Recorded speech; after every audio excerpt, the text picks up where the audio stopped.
Welcome to the Game Deflators Podcast. My name is James. And my name is John. Hope you'll stick around for our whenever we get to a podcast where we're going to discuss the gaming community trends and a variety of other topics. Alrighty, let's go ahead and get started with our crappy game challenge. For those of you who are not familiar with it, the crappy game challenge is essentially us two admins of the Game Deflators Facebook fan page and our podcast here find the crappiest game in each other's collection. And each of us has to play about 30 minutes of that title, get through as much as we can, and write a general review on that game. So we'll go ahead and open it up to James. He was given the task of playing Techno Cop on the Sega Genesis. alrighty, Techno Cop on the Genesis, I believe it was one of the PC games from the 80s that was ported to the Genesis because that was a fairly popular thing at the time. Like, I actually, funny enough, never knew that until I was a collector.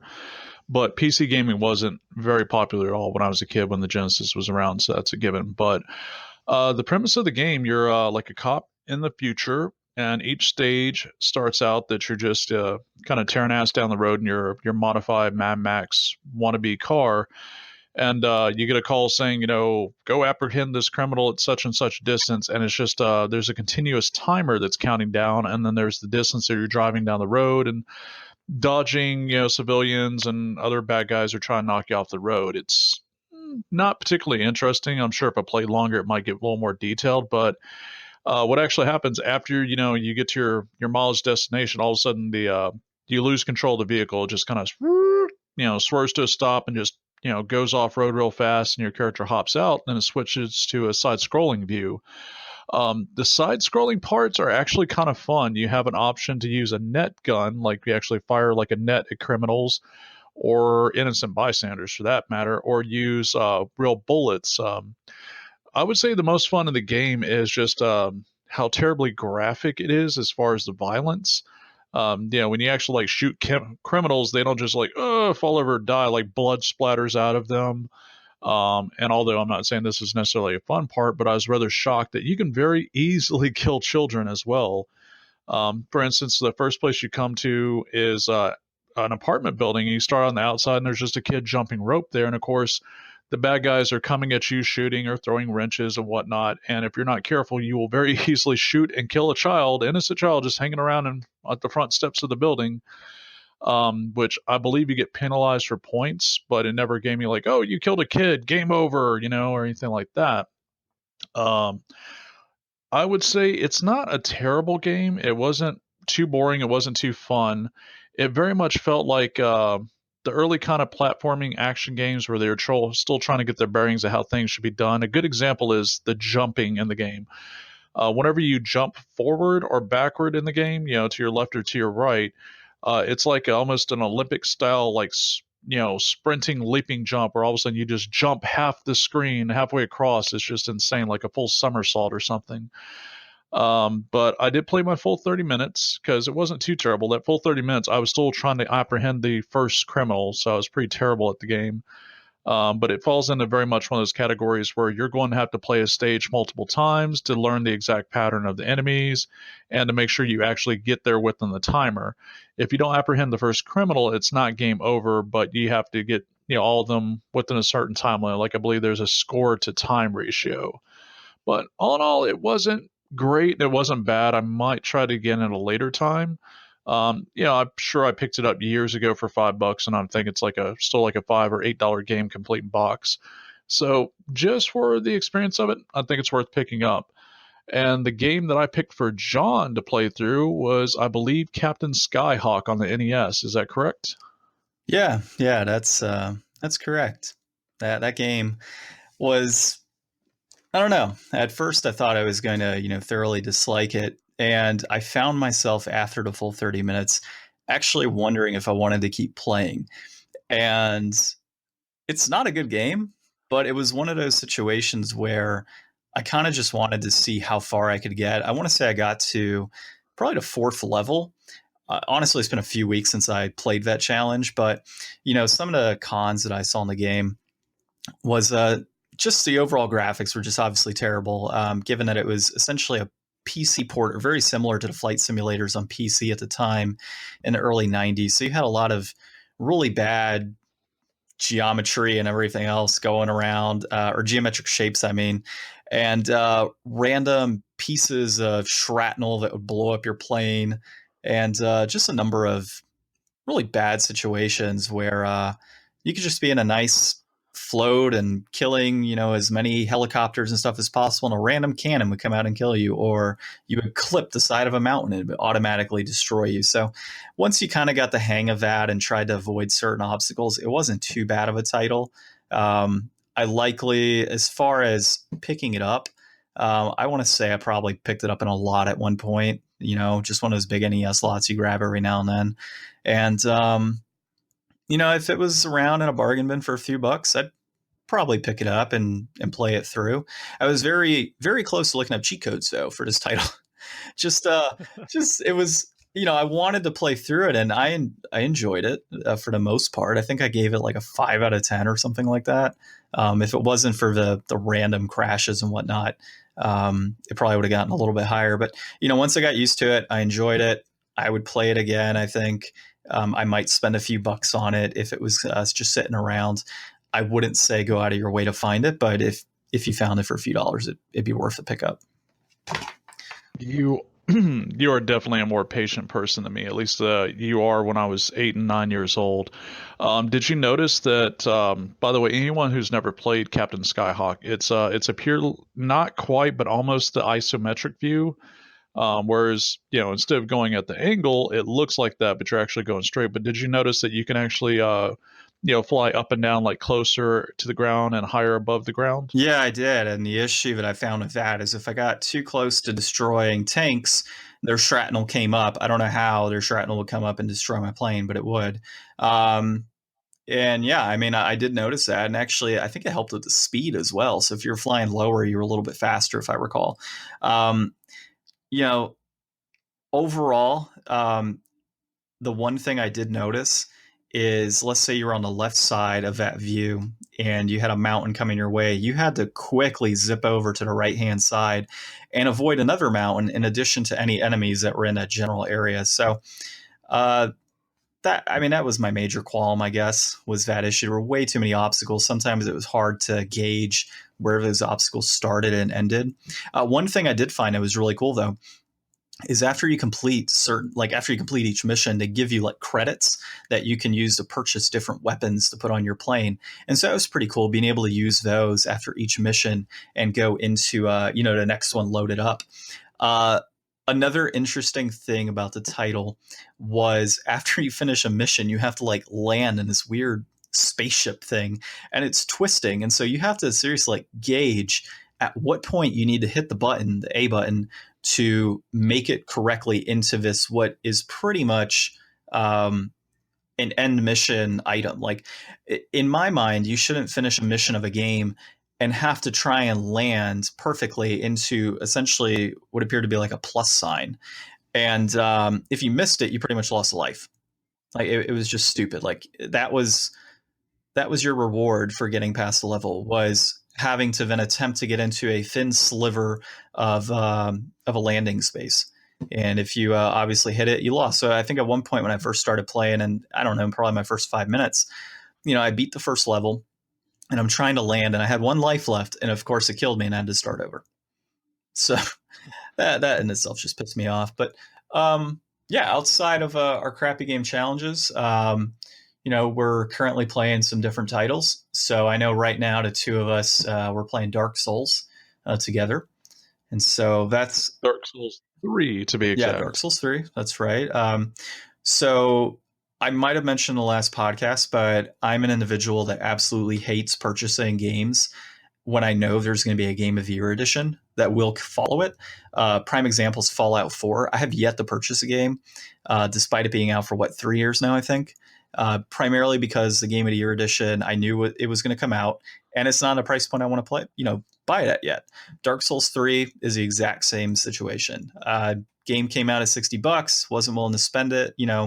Knew there was going to be a Game of the Year edition at some point. Game of the Year edition finally hit around $20. Figured I'd go ahead and pick it up, and that's why we are currently playing that title, despite it coming out so long ago. I myself am generally of the same mindset. With me, it's a little bit different that I know I'm just not going to have time to keep up with most of the newer games. But if it's a game series I happen to particularly love, like Dark Souls, then I will generally pre-order to put in my support for it. I actually bought the collector's edition, which I certainly don't regret, especially compared to how much I paid for my Bloodborne Nightmare edition from Germany, which totally worth it, but still I'll probably never pay that amount of money for anything again, game wise, anyways.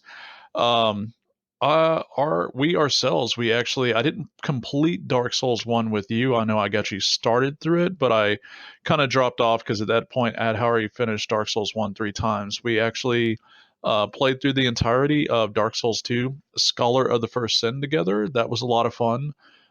Took us a while, but it was a lot of fun, even through the pain in the ass DLC of Scholar of the First Sin.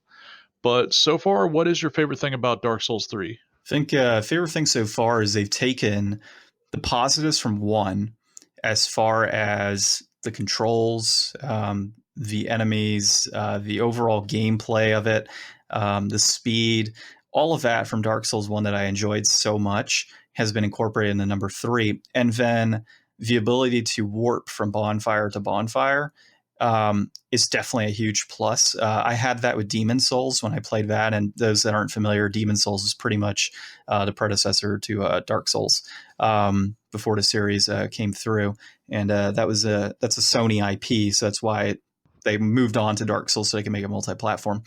But yeah, I mean, overall, it takes the best out of two, the best out of one, puts in a one nice solid game. I'm excited to see what the DLC is like. DLC for Dark Souls 2 was actually phenomenal. I really enjoyed that. So I think we're, probably 12, 15 hours into number 3 right now together. And yeah, it's been a load of fun. I mean, I have not gotten sick and tired of dying yet. So that's good. Yeah, I think my favorite thing about the third one is I have to agree that they pulled all the positive elements from the previous games, with the exception of poise. I'm sure all the Dark Souls fans just like cheered on that one. It's like, unfortunately, they did not bring poise over, but all the other elements are right in place. The sheer variety, like each area, even though it doesn't interconnect and intertwine the way the first one did, that all the areas would circle back to Firelink Shrine, and I thought that was ingenious that they could pull that off. But everything else about it is really well done, and I would say my second favorite thing, although it sucks for me, is that John is just an invader magnet. I don't know why. I only got invaded a handful of times my first playthrough on by myself, and now when I'm playing by myself, like grinding or getting cleared through area to help you through it, I don't really get invaded. But the moment I'm playing with you, you just seem to get invaded back to back to back, and I usually get myself killed trying to keep you alive, doing my proper duty as a son bro, keeping the host alive. And I find it amusing, so I would say that's my favorite part. Yeah, I don't think it's exclusive to you though, so I think it's really just exclusive to me playing. Individually, when I just go into a level to play by myself, yeah, I get invaded still. When I summon in other people, I get invaded, and it's consistent. I want to say every time that I play online with the game and I am embered, I get invaded. It's just nonstop. It's absolutely ridiculous. So I've gotten to the point where I don't even bother with it anymore. The lag is so bad on some of these invaders that it's honestly not even worth even trying. I mean, I had a guy the other day that was consistently lagging. I would hit him 5-6 times and he would warp across the screen. And it's not my internet, because I tested my internet prior to, and I was hitting, I don't know, 70 megabytes a second on the internet with some good upload speeds. So it's not me. But I did find something very interesting, and I know this is something you and I at one point were talking about potentially doing just for fun. I got summoned into a level, and immediately upon getting summoned, I was getting destroyed by an invader. And when I look over to my right, there's a guy, the host is just sitting there, like literally has his character sitting in that position. And I'm running around, the host is just chilling out. And as soon as I died, there was no way for me to do anything, but as soon as I died, he runs over to the host and throws up his arms as in success. I was like, you sons of bitches. I know exactly what you're doing. So they were just teaming up. So basically the guy was getting his vertebrae shackles or something. So he summoned in his buddy, or his buddy invaded his game, and he was just summoning other people in. So his buddy would come in as an invader, kill off whoever was coming in with souls, and take their souls. So they were, I guess, soul grinding via invasion. It was the weirdest thing, but I've always wanted to try that, and I'd never seen it happen. And I gotta say, it was kind of frustrating. So That's pretty hilarious. I actually did that my first time playing through, kind of unintentionally. I was at the bonfire at the Road of Sacrifices, which is before the very first swamp, and I clicked and summoned on a purple phantom. I was like, oh shit, what did I just do? And I like immediately find a Sumbro emblem and summon him in. So they both come in at about the same time, and I'm just standing there, and the purple phantom just goes after the Sumbro and kills him. And I'm just standing there like, huh. And after he kills him, the purple phantom bows to me. I bow to him like, all right, jolly cooperation. Have a good day. He got his shackle, and I stayed alive. I bet that Sumbro was probably pissed though. yeah, no, that's probably what happened actually within my game recently. But outside of Dark Souls, I don't know what else you're playing, but I recently beat Mario Odyssey since we last did a podcast episode. So I 100% completed the game, got every single moon, and I have no doubt that Nintendo will likely release some sort of digital DLC, which I will refuse to purchase because of the sheer amount of time I wasted getting ridiculous moons, like playing music for Toad. So way too many moons. I want to say my fiance and I probably spent 80 hours playing the damn game. But we got it all complete. That was our first Switch game that we purchased and beat. So that was pretty exciting. And we are now finishing up Banjo-Kazooie together, which is a title that we've been on and off playing for probably, God, I think since we've been together. So probably about 5 years that we've been playing that title. And yeah, I mean, it's one of those games that it has such terrible graphics. Well, not graphics, but terrible camera angles. And it frustrates me so often that I rage quite a lot on it. So it's probably why it's taken so long to beat. But yeah, I mean, overall, Banjo-Kazooie is a fun game. She and I are both enjoying it. We'll on the weekends we'll boot it up. We're, I think, one more level away from finishing the game, so that's pretty cool. And I think the next game she and I are going to look to play is, I guess, Secret of Mana. If we can do some local play and online play with you. That would be awesome. I'd really look forward to that. I myself, I'm still kind of stuck on all the same games. Obviously playing Dark Souls 3. I did start playing The Witcher 2, The Assassin of Kings recently, and that is one I definitely see myself finishing. There's a bit of a hump to get over with the Witcher games, or at least the second one, and I would say the first one too, because I remember trying to play the first one on PC years ago when it came out, and I just couldn't quite grasp the way the combat worked and things like that. The Witcher 2 is like that as well, that the lock-on system for the combat and other things should be done better. It's really annoying. If you can imagine that whatever, even though there's a button they say hold the L1 trigger or the L trigger, sorry, because it's on Xbox 360 and I'm playing on my Xbox One X, to lock onto a target, you would imagine that you'll stay locked onto them like you do in Dark Souls and other games like that. You don't. If you turn the camera away from them, you're immediately not locked onto them. You'll literally like turn and run in that other direction. And it can also be annoying, such as you're wanting to pick up items and things like that. You actually have to turn the camera toward that item for it to show up and be selectable for you to pick it up and things. But even though, in my opinion, it comes up a little short in that department, the richness of the story and the fantasy and the setting and how the story's gone about being done is just superb. The fantasy setting is very rich. You're actually kind of recounting the tale back to an interrogator, so it actually lets you pause and choose how the story's going to go and things like that. I'd highly, highly recommend it if you like action fantasy games. And in addition to that, I've got all the poor straggling games laying around that I pick up and never seem to finish, much like, as I put it the other night, like half-eaten bowls of cereal just laying around everywhere. I have Final Fantasy VI Advance, which I'm not sure I'm going to finish because although it is my favorite Final Fantasy by far, the Super Nintendo Final Fantasy III version was, and I played it to death as a kid, and just the random battles are starting to get to me where I was like, I'm kind of don't want to finish it since I know how this is going to go, and I remember everything inside out, and so on. I also was playing Stella Deus, as well, but that one is plays a lot like Final Fantasy Tactics. It's a PS2 game, but a much simplified version, and all that's okay. It becomes very repetitive quickly. I've also been playing Legend of Zelda: The Minish Cap on the Game Boy Advance. That one's okay. More often than not, I end up feeling kind of dumb while playing it. I know it's the best way I can think to describe it.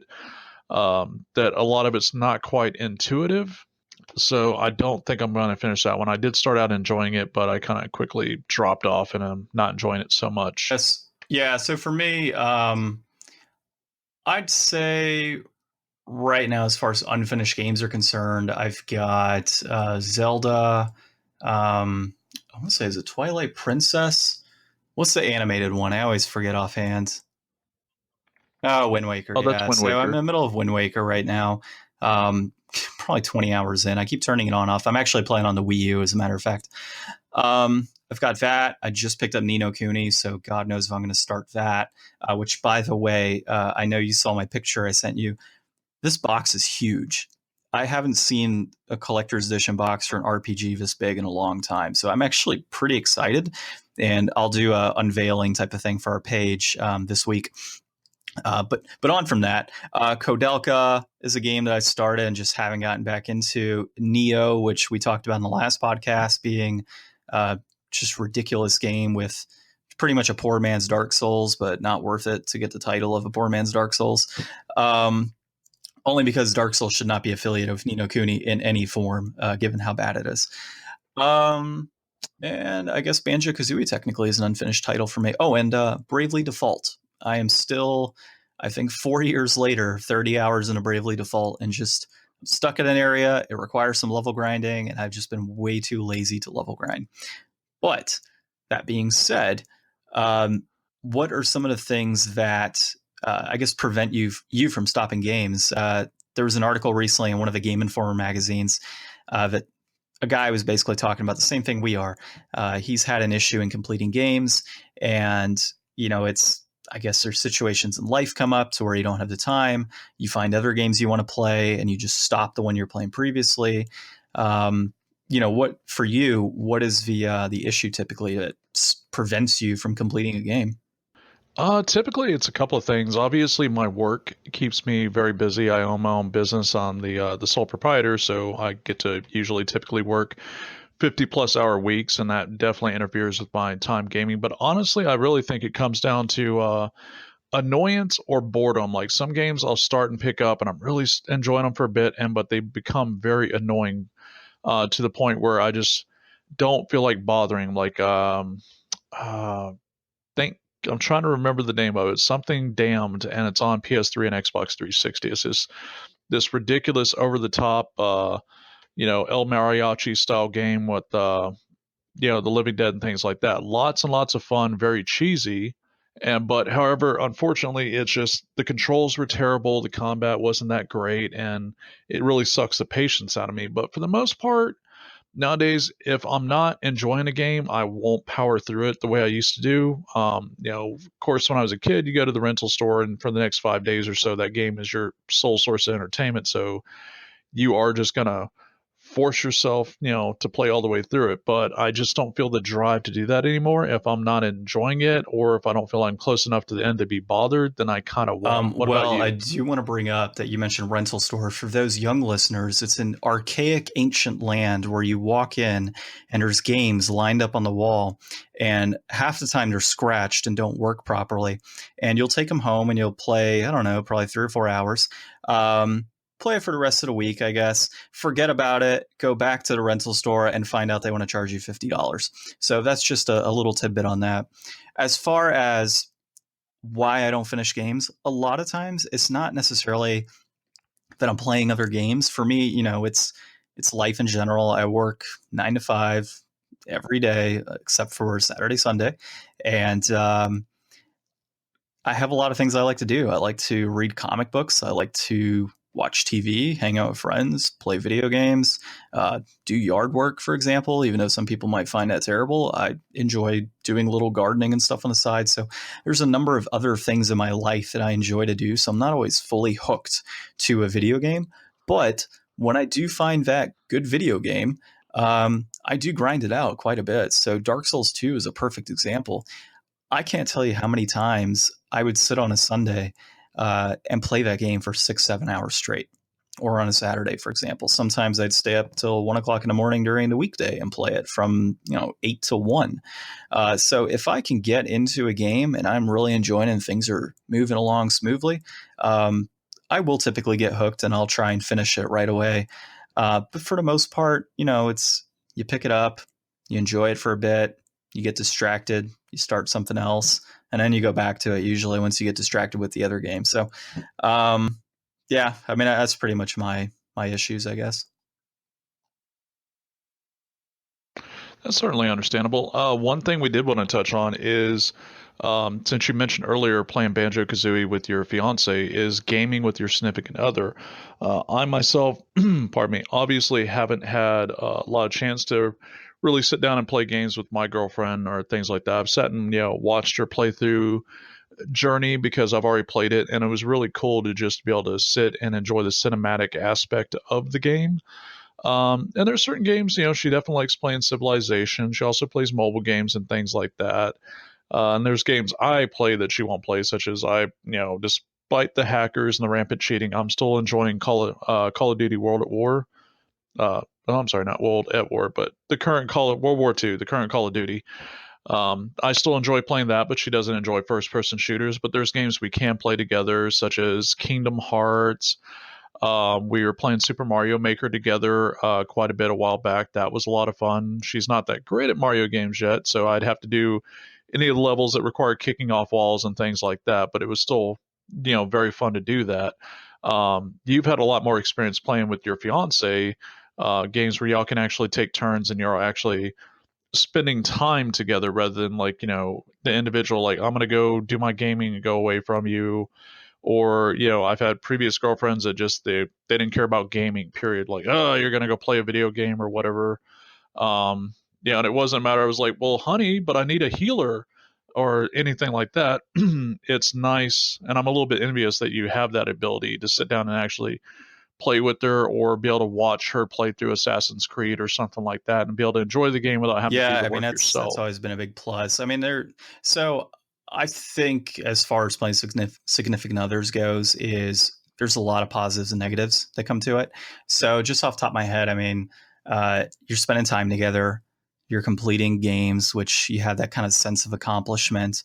There's teamwork involved. So Mario Odyssey, for example, I was not about to try and find on my own without a book all of the moons. So when she was playing, I would look up the moons. When I was playing, she would look up the moons, and we would kind of use that teamwork to determine where the moon was, what we had to do. If one of us couldn't complete part of a level, we'd pass the controller on. So, that's some of the positives on that. As far as negatives are concerned, though, I've been gaming for a long time. So when it comes to Mario games, as an example, and you saw this with Lost Levels,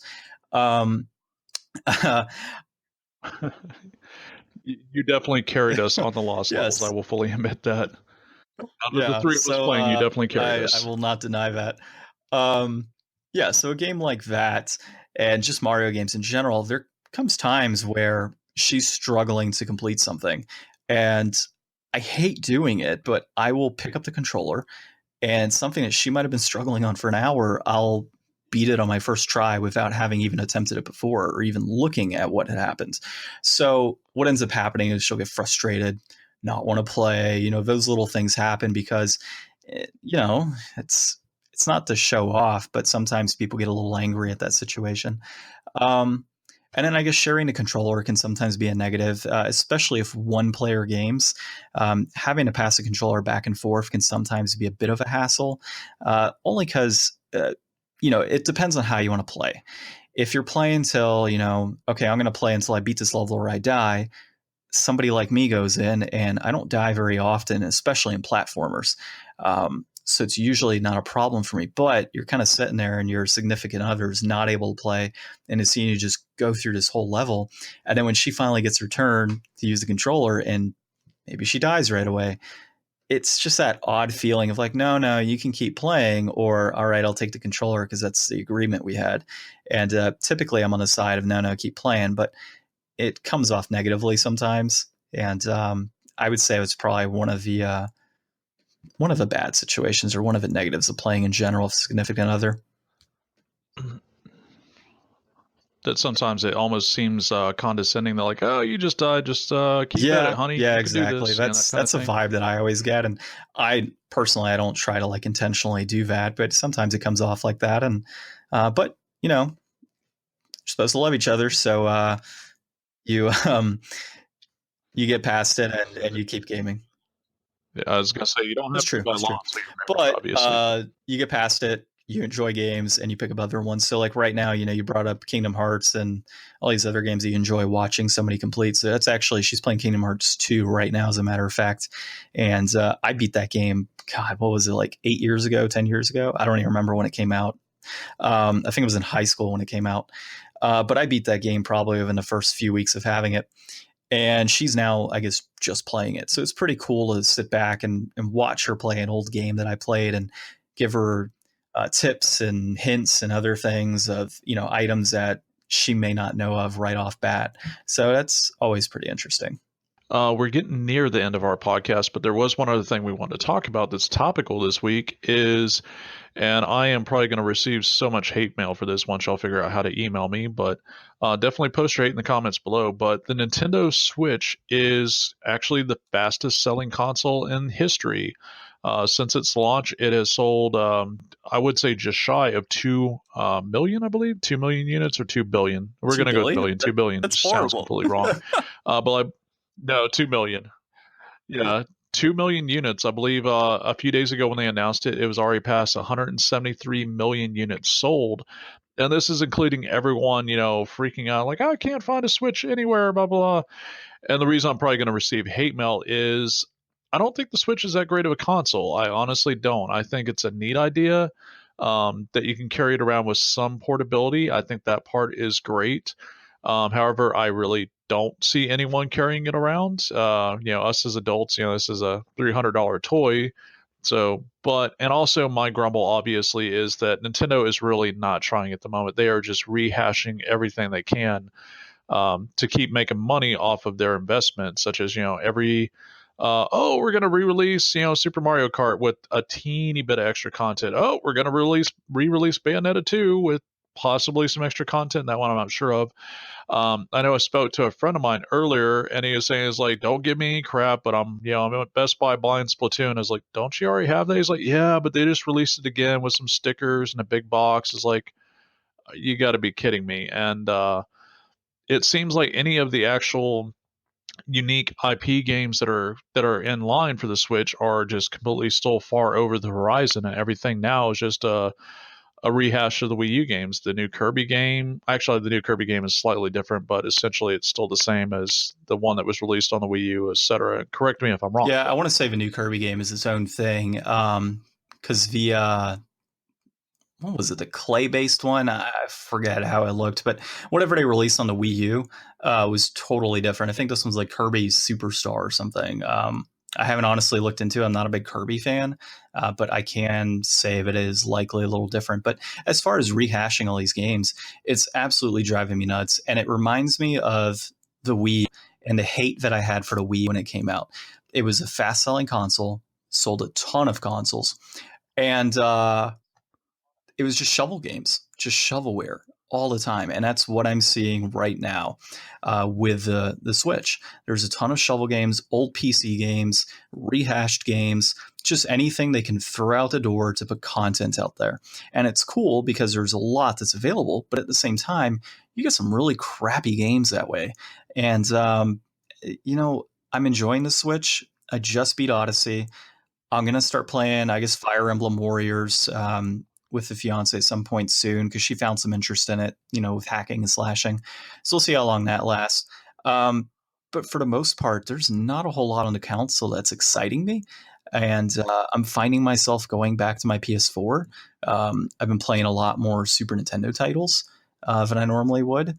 And the N64 is another example. I'm playing Banjo-Kazooie. I've got a nice Switch sitting in my entertainment center, and I'm playing Banjo-Kazooie.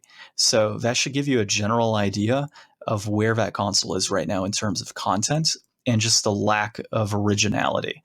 that's currently going on with it. Yeah, and anyone who is going to respond, please do not waste time with the argument for, well, I didn't buy a Wii U, or I didn't play it on the Wii or the Wii U or the 3DS for that matter in some instances, because that's really not a valid argument. It's like, yes, it's great that you're interested in doing that now, but it's still a rehash of the same property. And don't get me wrong, I just said earlier I play Call of Duty, and it's the same game over and over. But this is an instance of that it literally is the same game with about the new Captain Toad. I think it's like they added 2, maybe 4 stages, but other than that, it is just a port of the Wii U game. Things like that. And I think there is too much illusion. Like everyone's, got in their minds like, well, it's Nintendo. Everything they do is magic and this, that, and other, the way Disney used to be, or maybe still is for a lot of folks. And I really worry that Nintendo is just not going to, get their crap together, that they're becoming more focused on we're here to make money, whereas they used to be as like, we're going to make money regardless, but we want to make great, innovative things. I don't find the Switch itself to be that innovative. There's a rumor on the horizon that there's going to be a hardware revision for the Switch already that may include a slightly faster processor, which will generally be the same way that there was revisions for the PS4 before the PS4 Pro. That was a minusculely faster processor and things like that, possibly more memory. That won't make that great of a difference, but Nintendo has shown a history of rehashing their consoles as well as their titles. So I just don't have a lot of faith in it. And I agree with John. I mean, although I have yet to finish Mario Odyssey because it's one of those games where certain points just really get on my nerves and I stopped playing for a bit. It is a wonderful game and it's a lot of fun. Breath of the Wild was a wonderful game and a lot of fun despite the really annoying parts, but there isn't enough to really make me go back to it. As personally as a crazy game collector myself, I think I have a total of 7 Switch games. 2 of those were, very much intentional, like Breath of the Wild, Super Mario Odyssey, and the other ones are just like, oh, this game's really cheap. I'm going to pick it up just, because it's interesting looking and it's a Switch game and I want to fill out my Switch library a little bit. I But, congrats on the crazy amount of sales, but I just don't see it being worth the time and money. I don't think it's going to do much better than the Wii U in the long run. Depends. I mean, Nintendo's had this track record recently of not producing enough consoles and hyping the hell out of things, even though it's really not that great. So we'll see how it goes in the long run. But I think it'll do better than the Wii U. I mean, it certainly has. I want to say it already has, as a matter of fact. Now, in terms of lifespan, though, I guess we'll see overall. Well, I mean, we're coming to the end here. So just to close it out, we have our weekly challenge. Well, it's kind of gone like every 3 weeks challenge on our crappy game. So, ooh, oh, I know. I'm looking forward to this one. So I wish we had a drum roll James for is being tasked with playing Blues Brothers on the Nintendo 64. I had to do a little research because I wanted to get him a different console since the most recent ones were NES and Genesis. So I want to kind of amp it up a little bit in terms of graphics for him. So Blues Brothers, I found, has very bad camera angles, terrible controls, and just an overall bad experience. So I figured he might enjoy that. I actually fired it up earlier for just a minute. I didn't go any further than the menu just to because I will be playing it in emulation so I can get recording of the video. And if anybody wants to throw a hissy fit about emulators, knock yourselves out. But I don't care. I own the physical copy. That's one of our stipulations for the challenge. I physically own it. We don't have a capture card at this time. So I will be playing it via emulation, but no cheats or anything like that. But the digital, just at a glance, even for an N64, it has terrible, terrible graphics. Like everything just looks real shitty. But the digitized synth versions of the classic songs, like RESP, CT, was pretty cool. But since John keeps trying so hard to one up himself and find me a really, really, truly crappy game that's just going to make me want to rage quit, although he almost got there with City Connection. In response to that, I actually picked a special challenge for John this week. His challenge is not only, or I say a challenge with a bonus, so I'm putting a little carrot at the end of the stick for him. John's challenge for the week is to play Teenage Mutant Ninja Turtles on the Nintendo Entertainment System. And if he actually manages to make it through and complete the underwater part of the dam level within 1 hour's time, and not cheat, of course, there is no natural built-in cheat codes, then I will pick him a decent game for next playthrough if he actually completes it and does not you're giving rage me an quit. hour to do that? Just wanted to specify. Realistically, I'm going to give you an hour to be fair, because you've got to find your way there. You'll see what I mean when you start playing. It's not very linear at all, surprisingly. So not only do you have to actually find the path to get there, but then you have to actually complete it. I myself, when I was a kid, I tried my damnedest to beat that game. So I got, pretty good at finishing the dam level. So I know everyone's like, oh my God, the dam level and TMNT on NES. It's really not that bad. It's kind of like I said to you earlier. It's everything thereafter. That's when the real shit show starts, after that point of the game. So, maybe I'll think of maybe I'll bake you some cookies or something for every stage you can Yeah, I manage might to need to actually look up play through there after game the damn facts or level. something just to get myself there a little quicker. Not to cheat. Not to cheat. Oh, no. That's cheating, sir. That's cheating. That's telling you where to go, sir. You have 1 hour to figure it out. 1 hour and damn. 4 All turtles right, to well, figure I out might what not to beat that do and damn where to level. go. We'll see. I mean, I booted it up a few years ago and thought it was terrible, but we'll see how it goes.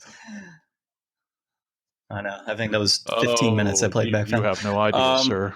Well, at the end of our Crappy Game Challenge, we'll obviously write a quick review, throw it on the Facebook page, and we will put it on our website that is currently being built and will soon be loaded up. So should be fun. Well, we appreciate you guys listening. As always, if you have any topics you're interested in discussing, or you just want to really trash our audio on this podcast, feel free to leave a comment on the Facebook page or via YouTube link. Absolutely. We look forward to hearing your feedback, and we'll talk to you guys next time.